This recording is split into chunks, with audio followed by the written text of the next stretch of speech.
Hello and welcome to Across Africa, our weekly look at stories from across the continent.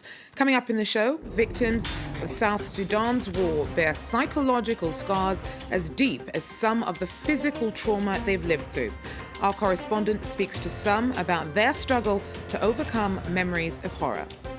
Also, controversy over plans to change the constitution of the Football Association of Zambia to prevent discrimination on grounds of sexual orientation continues to kick up a controversy. And Nigerian filmmaking has gone from strength to strength as the success of the blockbuster Nollywood offering The Wedding Party reflects an increasingly discerning audience's appreciation of slick production. But first, the brutality of South Sudan's ongoing conflict, marked by rape, torture and whole-scale murder, has left a deep psychological scar on those forced to live through the terror. Our correspondent has spoken to some victims of the violence. Thousands have sought safety inside this camp for displaced, but few have found peace of mind. Traumatized, many struggle to process what they saw before coming here. Nyakov watched as soldiers gunned down a group of civilians fleeing for their lives. They agreed to spare her, but only if she drank the blood of the deceased. The horrific memories still haunt her. I'm still getting bad dreams. I dream that I'm trying to run towards the UN camp. I see the people being killed and then I'm forced to drink the blood. It makes me very sad. Like many others here, Nyakov hasn't received professional help to deal with the physical and emotional effects of her trauma. Separation from her family has only made matters worse. It's very frustrating. We're not getting help from anybody. 8 agencies realize the growing effect of South Sudan's brutal civil war on mental health. Some are raising awareness about trauma in workshops like this one. But it's difficult to see how healing can take place while fighting rages on. We are still inside this camp. People cannot go outside because they are afraid their life may be in danger. There is no anywhere to go to move around or to change your mind. So it creates more trauma to the people because there is no hope. Children too are affected. Many display aggressive behavior often associated with trauma and bereavement. So many children lose their mom and family. When one come and talk to him or her, it applies for violence. Sports has been a welcome distraction for these children, but it's not a replacement for psychiatric care. In light of the worsening humanitarian crisis, mental health programs are likely to remain few and far between. Faced with a deepening migrant crisis, the French state is trying out a new incentive system. They're paying migrants to hop on a flight back home and leave France for good. Our Emerald Maxwell takes a look. This man arrived in France illegally in 2013. 3 years later, Debaba Koyazo is still undocumented. Now he's packing to go back to Congo. I decided to go because I still don't have papers. So why would I stay? What would I do in France? There are some 400,000 migrants in Debaba's position in France. The job of the Office for Immigration and Integration, or OFI, is to persuade them to leave. They're offered money and financial support for professional projects once home. Debaba's taken up the offer and has an appointment with an OFI representative at the airport. Hello. Welcome to Lyon Airport. So it's the big day. Yes, it's a big day for me. Not only is his plane ticket paid for, but Debaba also receives an envelope with 2,000 euros in cash to spend however he wants. That's a lot of money. Yes, it's a lot, because this is a larger than usual package. The normal one is 650 euros. This time, it's 2,000 euros. It's an extra incentive introduced after the Calais migrant camp was torn down at the end of 2016. It's really worked, because we've seen a big increase in the number of people volunteering to leave since November and December. Just this month, we have about 100 people here in Lyon getting ready to leave. Of course it motivated me. It's money, which will really help me as soon as I arrive. For any situation that may arise, it'll really help. So, I'm happy. In 2016, 4,774 people elected to leave France with the incentive programme, a total cost of €6 million. It's an amount that the head of OFI can live with. The state pays 10 times less for this program than for forced deportation. Deportation means court, police guard to accompany people, and multiple plane tickets. This is backed up by a Senate report, with the cost of the detention centre, expulsion and escort costs, and legal fees.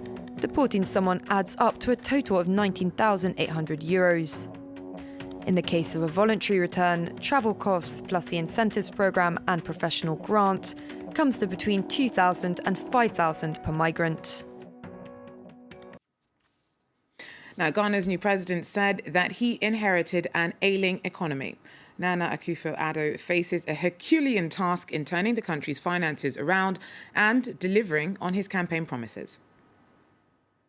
Ghana's new president did not mince his words in his first State of the Nation address. Nana Akufo-Addo said the economic situation was bad. Last month, the new government discovered a $1.5 billion hole in the budget and a deficit twice as high as expected. We can argue on what the official rate of unemployment is, but we can all see the desperation of our young people. They want to work, but there are no jobs, and some of them are being driven to unacceptable behavior. We have a veritable time bomb on our hands. Ghana's economy was one of Africa's most vibrant, but since 2014 it's been hard hit by a slump in global prices for its gold and oil exports. Akufo-Addo took office last month. He pledged to bring a factory to every district. Jonas Kusi has been making furniture for over 35 years. He hopes the new president will honour his promise. We need a government to come and help us for their work, so that we can expand this work. We get a foreign market and a local market. The new president is facing an uphill struggle. GDP growth for 2016 was estimated at 3.6%, the lowest level in 23 years. Plans to level the playing field for gay Zambian footballers continues to stir up controversy in the staunchly Christian country. The Football Association for Zambia is required by FIFA, the global governing body for the sport, not to discriminate on grounds of sexual orientation. But a proposed change to the constitution has proved unpopular. The new draft constitution of the Football Association of Zambia has kicked off a row in the country. The football authorities want to ban discrimination against gays and lesbians in line with regulations from world governing body FIFA. But many have criticised the proposal, saying it goes against the country's devout Christian beliefs. The Republican Constitution of Zambia is very clear on issues related to gayism, lesbianism, or indeed homosexuality. This constitution will not be accepted by all the Christian football officials of this country. Zambian President Edgar Lungu was re-elected last year. He's known for his anti-gay stance. In 2013, he said that those advocating gay rights should go to hell. Human rights activists encouraged the football authorities to stand firm against discrimination and accused evangelical churches of waging an anti-gay crusade. FIFA is not bringing homosexuals to Zambia. We have sisters, brothers, mothers, fathers, grandparents who are homosexual in this country. Can we open up the space for them too?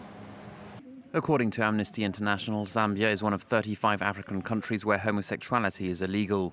In Mauritania, Sudan, and some parts of Nigeria and Somalia, it's punishable by the death penalty.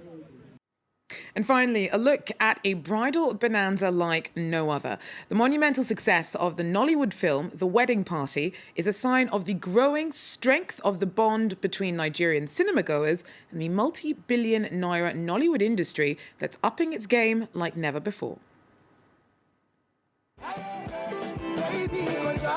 It's an eccentric, glamorous comedy about a Nigerian wedding. And it's Nollywood's highest-grossing film to date. An experience. Just in case you were confused, this is where it goes in. The Wedding Party tells the story of a cross-cultural couple tying the knot, making fun of the country's tribal stereotypes. What I knew was going to be very successful, not just successful, very, very successful. I wasn't ready for this. 2 months since its release, the film is still being shown in cinemas and has generated $1.3 million. Its secret to success? Humor with a serious message. The movie is like two sides of Nigerians, like the Igbo, the Yorubas, the toughest part, I guess, in Nigerians. So it's like harmonizing the two parts together and making us understanding why we need to be together, no matter the tribe. Beginning of the movie, I laughed all through to the end. And like this is a first that's never happened with watching an Nollywood movie. Since Nollywood took off in the 1980s, movies were often made in just a few weeks with a budget of less than $20,000. Now, despite Nigeria's economic woes, the film industry is booming, with productions becoming ever more professional. Nigerian people are a very selective audience, very exposed, internationally traveled. We know what obtains everywhere, and we expect nothing less on home front. So the call is to filmmakers to rise to this demand by our discerning audience. Nigerian productions are gaining bigger audiences thanks to the explosion of Pan-African satellite channels and the opening of modern cinemas, giving the country's budding movie makers a reason to focus on film. Well, that's it for Across Africa for this week. Thanks very much for joining us. Do so again if you can. Take care.